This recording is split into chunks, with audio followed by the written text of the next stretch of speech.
મિત્રો આપણી ચેનલમાં બધા મિત્રોનું સ્વાગત કરીએ છીએ. જી એકેડમી તમારા માટે લાવ્યા છે clean and renewable energy production ટેકનોલોજીના જીટીયુ એક્ઝામના મોસ્ટ આઈએમપી ક્વેશ્ચન વિશે, જેનો સબ્જેક્ટ કોડ છે 43-508.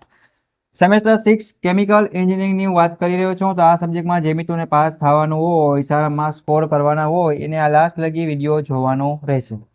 પ્લસ બધા સબ્જેક્ટના વિડીયો મેળવવો હોય, પ્લસ ઇમ્પોર્ટન્ટ વિડીયો, તો કેમિકલ સેમેસ્ટર 6ની વોટ્સઅપ ગ્રુપ ચાલી રહ્યું છે, જેની તમે લિંક નીચે આપી દો, તમે જોઈન થઈ જાઓ. તમે દોસ્તોને પણ એડ કરી આપજો, જેથી બધું જ મટીરિયલ છે એને મળતું ફરી. તો હવે કેમિકલની વાત કરીએ તો ઘણું બધું મટીરિયલ છે ને મિત્રો, એ ઘણા બધા મળતું નથી. ઘણા બધા પ્રશ્નો પૂછે સર કે આમ છે. તો આ પ્રશ્ન છે ને ગુજરાતી ઇંગ્લિશ બંને લેંગ્વેજમાં બનાવેલા છે, બરાબર છે. તો કોઈ ટેન્શન લેવાની જરૂર નથી. અને બીજી પેપર તમને બધું વાંચી જાઓ, બધું આવડી જાય, પાકું થઈ ગયું. પણ ઘણા બધા મિત્રો છે ને એ શું કરે છે તો કે 2 કે 3 પોઈન્ટની ધ્યાન નથી રાખતા. હું તમને પહેલા એ ક્લીન કરાવી દઉં. પહેલું આવશે તમારા બધાને જીટીનું પેપર, જીટીયુ પેપર સ્ટાઇલ પ્રમાણે જ લખવાનું છે. એના કારણે તમારા માર્ક્સ કપાય છે, અને સારું હોય તો તમારા માર્ક્સ વધે છે, બરાબર. બીજી વાત કરીએ તો આકૃતિ કોઈ પણ મિત્રો દોરતા નથી. આખા થિયરીના પેજ ભરી દઈએ મારા જે હોશિયાર હોય ને બધા, આકૃતિ તો 0. એવું ના હાલે. મારા કલે જાઓ, તમારે આકૃતિ દોરવી પડશે. એના ફૂલ માર્ક્સ છે જીટીના રૂલ્સ પ્રમાણે. તો રેડી, બધા સબ્જેક્ટમાં આકૃતિ આવતી હોય દોરવાની. જો ના આવતી ના દોરતા ને, કેમ કે વિમલ સરે કીધું તો આકૃતિ દોરવાની. તમે વળી ક્યાંક જીટીમાં બાજવા ન જતા. તો ખાસ ધ્યાન રાખજો, જેમાં આકૃતિ આવે છે એ દોરવાની છે. પ્લસ મેં તમારા માટે જે 30 આઈએમપી ક્વેશ્ચન તૈયાર કર્યા છે એ તમારે વાંચીને જવાના છે, સારામાં સારા માર્ક્સ મેળવવાના છે. તો ચાલો મિત્રો, આપણે સ્ક્રીન તરફ આગળ વધીએ અને તમારા જીટીયુ એક્ઝામ માટેનું આ સફળ છે mission Gujarat semester 6 chemical pass કરીએ. સાથે મળીને તમારો ભવિષ્ય બનાવીએ. અને પ્લસ સપોર્ટ માટે આપણી ચેનલને સબસ્ક્રાઇબ કરવાનું હજી ના કર્યું તો કરી આપવાનું રહેશે. કોઈને કાંઈ પણ ડાઉટ કરી ક્વેશ્ચન હોય તો મને નીચે કોમેન્ટ કરજો. ઓકે, તો ચાલો પ્રશ્ન નંબર 1 થી ચાલુ કરીએ.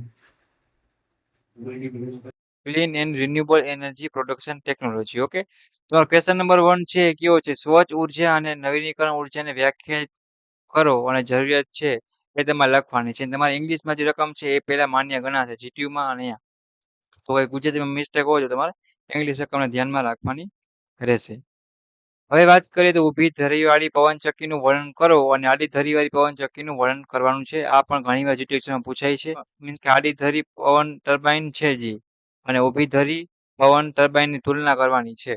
ઓલરેડી વર્ટિકલની જે કહેવાય ને આપણે હોરિઝોન્ટલ વિન્ડ એક્સિસ ટર્બાઇન, એના વિશે વાત કરી છે. ઓકે, પછી ચોથા નંબર ક્વેશ્ચનની વાત કરીએ તો સૌર ઉર્જા ઉત્પાદન માટે સૌર ફોટોવોલ્ટિક તકનીક છે ને તમારે સમજાવવાની છે. એટલે ફોટોવોલ્ટિક, બરાબર. આ ઘણી વાર પૂછાયેલો છે મેં જીટીયુ એક્ઝામમાં ને પૂછાશે પણ. પછી ફાયદા ગેરફાયદા વિન્ડ મિલના કીધા છે. એ પવનચક્કીના ફાયદા અને ગેરફાયદા તમારે જણાવવાના છે. છઠ્ઠા ક્વેશ્ચનની વાત કરીએ તો સૌર ઉર્જા ઉત્પાદન માટે સૌર જે થર્મલ કલેક્ટર છે એ તમારે સમજાવવાના છે. આ પણ જીટીયુમાં પૂછાય જ છે, તો ખાસ વાંચીને જવાનું છે. ક્વેશ્ચન નંબર 7ની જો વાત કરીએ તો હાઇડ્રો પાવર ઉર્જા રૂપાંતરના જે છે ઉત્પાદનના રૂપાંતર પદ્ધતિ એ તમારે ખાસ સમજાવવાની છે. એટલે એક્સપેન્શન મિકેનિઝમ કહેવાય ને, conversion of hydro power energy production એમ. સૌર ઉર્જાના ફાયદા અને ગેરફાયદાની યાદી બનાવો અને ઉપયોગની યાદી તમારે પર તૈયાર કરવાની રહેશે. ક્લાસિફાય હાઇડ્રો પાવર જે છે એ વર્ગીકરણ કરવાના છે અને ફાયદા ગેરફાયદા લખવાના છે. એપ્લિકેશન પૂછી છે જીઓ થર્મલ એનર્જી, એટલે કે ભૂ ઉષ્મીય ઉર્જાના ઉપયોગની યાદી અને ફાયદા અને ગેરફાયદાની યાદી બનાવવાની છે. ક્વેશ્ચન નંબર 11ની વાત કરીએ તો કોલસાનું લક્ષણ મીન્સ કે કેરેક્ટરિસ્ટિક કહેવાય ને, જે સમજાવો અને કોલસાના પ્રકારની યાદી બનાવો અને કોલસાના પ્રકારની યાદી એટલે કે આખી તમારે તૈયાર કરવાની રહેશે.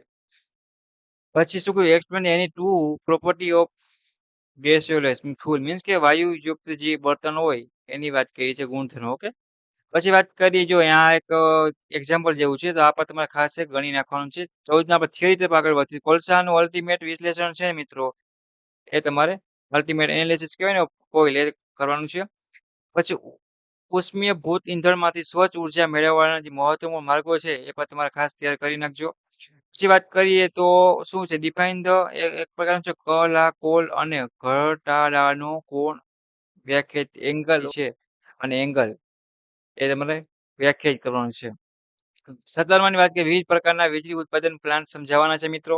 પછી 18ની વાત કરીએ તો પ્લેટ કલેક્ટર, આ પણ ઘણીવાર પૂછાય છે આકૃતિ સાથે, તો પણ રેડી કરી નાખજો.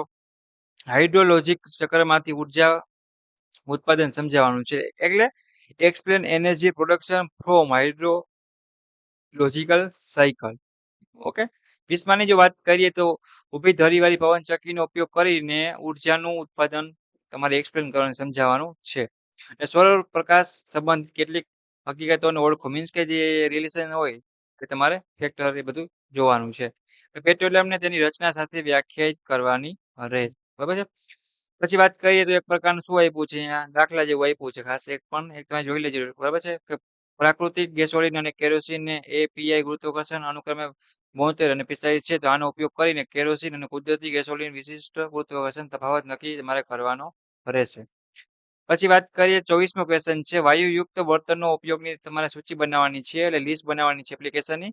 તો 25માની જો વાત કરીએ તો સૌર ઊર્જાનો ઉપયોગ લખો અને તેનું વર્ણન કરો. બરાબર છે? એટલે આગળ વધીએ મિત્રો.